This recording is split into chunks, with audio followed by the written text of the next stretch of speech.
Bapa dalam surga, kami bersyukur untuk kasih, kemurahan, berkat dan anugerah Tuhan dalam kehidupan kami.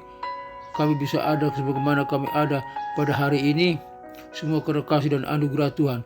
Perlindungan Tuhan yang luar biasa, kebaikan dan kasih sayang Tuhan kepada kami. Oleh karena itu kami berkata, Tuhan Yesus baik, Tuhan Yesus baik, Tuhan Yesus baik adanya. Terima kasih Bapa. Dan hari ini juga kami akan merenungkan kebenaran firman-Mu. Orang Tuhan suci kuduskan kami, khusus hamba-Mu yang menyampaikannya. Suci kuduskan bibir dan mulut hamba, pikiran hamba, pendengaran hamba, bahkan hati hamba. Biar hamba boleh layak di hadapan-Mu untuk menyampaikan kebenaran firman. Dan firman-Mu menguatkan kami yang mendengar dan secara khusus hamba-Mu ini. Terima kasih Tuhan. Kuatkan kami yang lemah Tuhan, ampuni segala dosa dan salah kami yang berdosa Tuhan. Sembuhkan kami yang sakit penyakit apapun. Kami mohon dengan hormat Tuhan, sembuhkan Tuhan, pulihkan secara total supaya kami dapat melakukan aktivitas dengan leluasa dan baik. Terima kasih Bapak. Kami siap merenungi pelajaran firman pagi hari ini. Haleluya, haleluya. Dalam nama Yesus. Amin.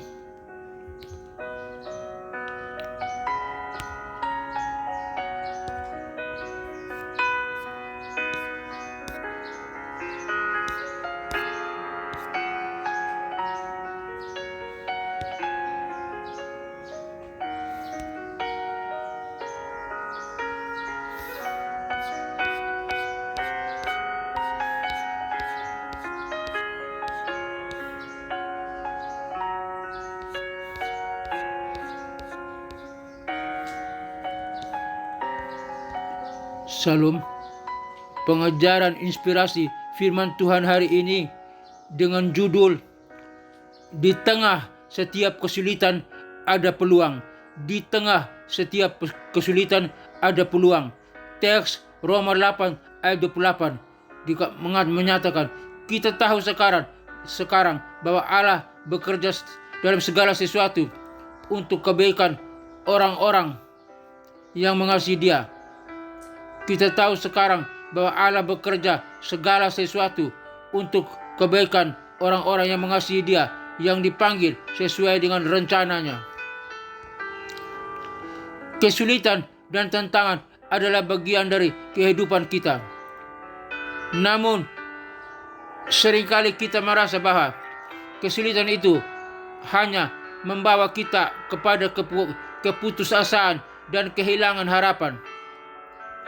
Tetapi Alkitab mengajarkan kita bahwa di tengah setiap kesulitan ada peluang untuk tumbuh, belajar, dan menjadi lebih dekat dengan Tuhan. Oleh karena itu, bertalian dengan judul khotbah, di tengah kesulitan ada peluang, kita lihat ada beberapa hal penting. Yang pertama, satu, kesulitan sebagai peluang. Kesulitan dapat menjadi peluang untuk kita belajar dan tumbuh. Ketika kita menghadapi kesulitan, kita dipaksa untuk berpikir secara kreatif, mencari solusi, dan mengembangkan kemampuan kita. Dalam proses ini, kita dapat menemukan bakat dan kemampuan yang tidak kita ketahui sebelumnya. Poin kedua, peluang untuk mendekatkan diri kepada Tuhan. Kesulitan juga dapat menjadi peluang untuk kita mendekatkan diri kepada Tuhan. Ketika kita menghadapi kesulitan, kita dapat merasakan kelemahan dan keterbatasan kita. Dan ini dapat membuat kita lebih mengerti akan kebutuhan kita akan Tuhan. Dalam kesulitan, kita dapat meminta pertolongan dan bimbingan Tuhan. Dan ini dapat membuat kita lebih dekat dengannya. Yang ketiga, contoh dari Alkitab. Dalam Alkitab ada banyak contoh tentang bagaimana kesulitan dapat menjadi peluang untuk tumbuh dan mendekatkan diri kepada Tuhan. Misalnya, kisah tentang Yusuf yang dijual sebagai budak oleh saudara-saudaranya, tetapi kemudian menjadi gubernur di Mesir. Atau kisah tentang Paulus yang dipenjara karena imannya, tetapi kemudian menulis surat-surat yang menjadi bagian dari Alkitab. Kesimpulan, di tengah setiap kesulitan ada peluang untuk tumbuh, belajar, dan menjadi lebih dekat dengan Tuhan. Kita harus memandang kesulitan sebagai peluang, bukan sebagai hambatan. Dengan mempercayai Tuhan dan berdoa dan dapat menemukan kekuatan dan hikmat untuk menghadapi kesulitan dan menjadi lebih dekat dengannya. Sikap kritis dan praktis di tengah setiap kesulitan ada peluang. Berikut ada beberapa sikap kritis dan praktis untuk menghadapi kesulitan dengan memandang bahwa di tengah setiap kesulitan ada peluang. Sikap kritis. 1. Menganalisis kesulitan yang dihadapi untuk memahami penyebab dan dampaknya. 2. Mencari solusi yang efektif untuk mengatasi kesulitan, bukan hanya memikirkan tentang masalahnya, tetapi mencari solusi. 3. Mempertimbangkan alternatif yang dapat membantu mengatasi kesulitan, sebagai mencari bantuan dari orang, seperti mencari bantuan dari orang lain atau menggunakan sumber daya yang tersedia.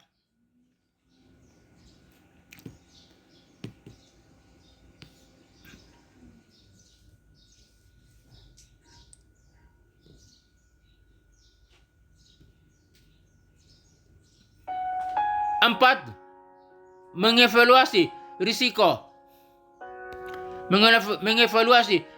yang terkait dengan kesulitan dan mempertimbangkan cara untuk mengurangi atau menghilangkan risiko tersebut. Sikap praktis. 1. Mengambil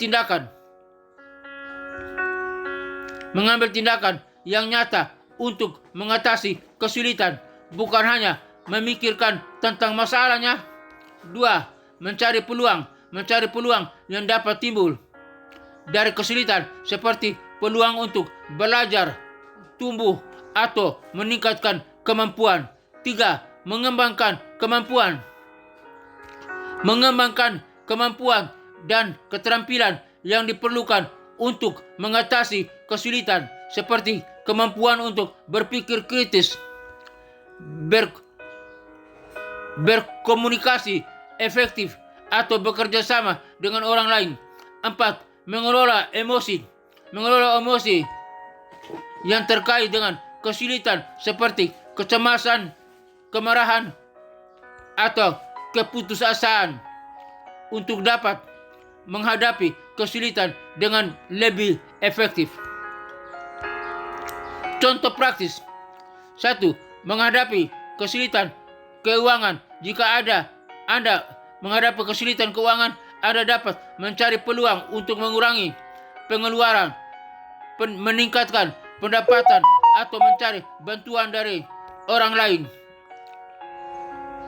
2. Menghadapi kesulitan dalam hubungannya. Jika Anda menghadapi kesulitan dalam hubungan,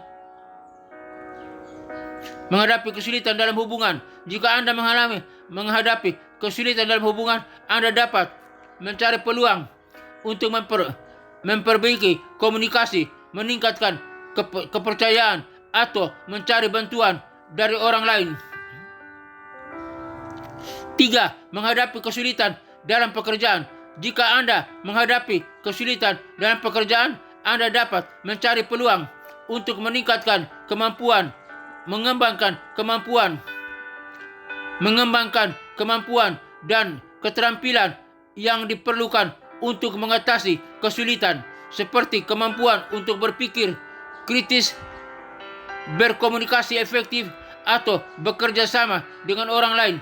4. Mengelola emosi yang terkait dengan kesulitan, seperti kecemasan, kemarahan, dan keputusasaan, untuk dapat menghadapi kesulitan dengan lebih efektif.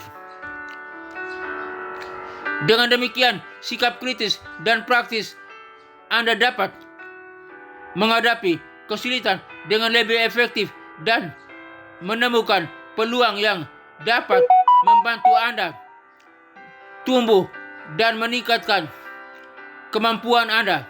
Pengertian bahasa Ibrani di tengah setiap kesulitan ada peluang.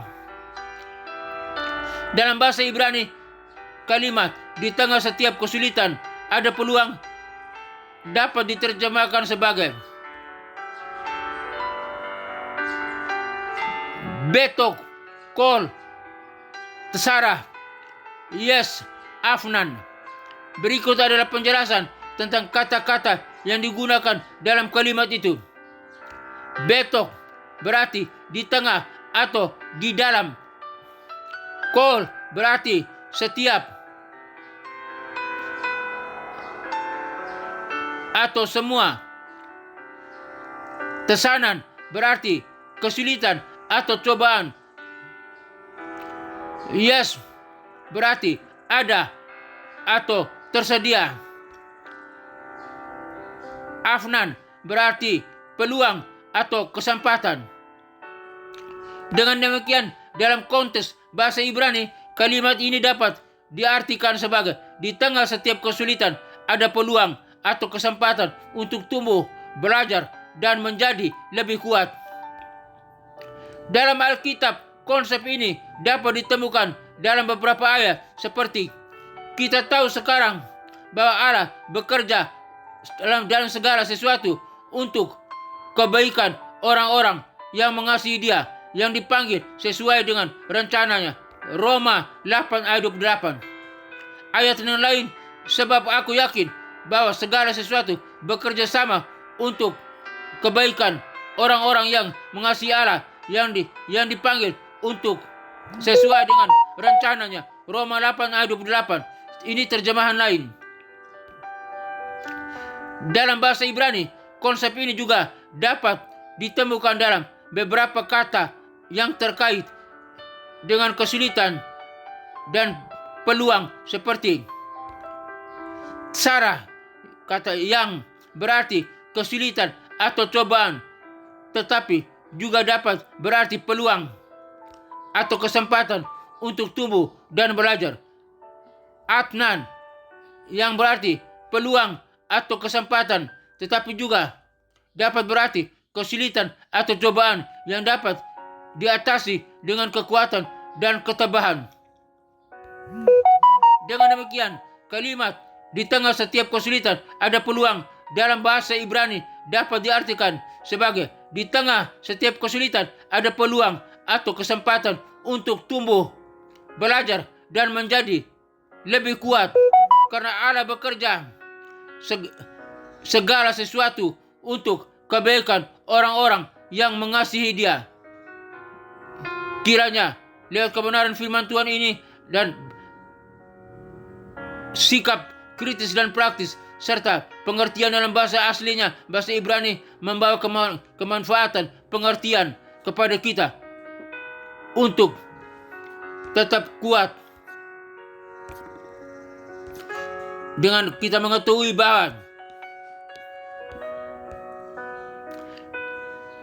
di tengah setiap kesulitan ada peluang untuk tumbuh, untuk berkembang, untuk makin dekat dengan Tuhan, untuk dapat mengatasi segala kesulitan.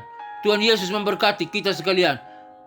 Bapa dalam surga, hamba berdoa bagi rekan-rekan yang mendengarkan siaran program ini. Kiranya Tuhan memberkati. Jika mereka lemah, Tuhan kuatkan. Jika mereka berdosa, Tuhan ampuni. Jika mereka membutuhkan kebutuhan-kebutuhan, Tuhan cukupkan dengan cara Tuhan. Jika mereka sakit, Tuhan sembuhkan oleh kuasa darah Yesus Kristus. Mereka sakit apapun yang mereka alami, sakit di tangan, di kaki, di mata, di organ tubuh mereka, di jantung, di lambung, di usus, di paru-paru, di ginjal, di pankreas, batu ginjal, batu empedu, diabetes, penyakit kolesterol, penyakit tekanan darah, darah tinggi, darah rendah, penyakit stroke, di dalam nama Tuhan Yesus Kristus memerintahkan segala sakit penyakit dan kelemahan tubuh. Engkau keluar dari tubuh umat Allah ini. Karena tubuh kami telah dibeli dengan harga yang mahal oleh curahan darah anak domba Allah dari Yesus Kristus Tuhan Juru Selamat yang menebus segala dosa dan salah kami. Dan kami sudah diampuni, kami sudah disembuhkan, kami sudah dipulihkan, kami sehat oleh kuasa Yesus Kristus Tuhan, oleh kuasa dari Kristus, oleh kuasa Roh Kudus. Ya Allah Bapa, Allah Putra, Allah Roh Kudus, dalam nama Tuhan Yesus Kristus, hamba berdoa. Haleluya, haleluya. Tuhan berkati kami semua Tuhan, lindungi kami. Apapun yang kami kerjakan, jika sesuai dengan kehendak Tuhan dan rencana Tuhan, biar semua diberkati oleh Tuhan. Dalam nama Tuhan Yesus Kristus, kiranya berkat Allah Bapa, Allah Putra, Allah Roh Kudus, berkat Yesus Kristus turun atas kehidupan kita, bagi keluarga kita, bagi pribadi kita, bagi pekerjaan kita, bagi hidup kita, bagi studi kita, bagi usaha toko dagangan bisnis kita, di semuanya diberkati oleh Tuhan. Dalam nama Tuhan Yesus Kristus, hamba berdoa. Haleluya, haleluya, amin.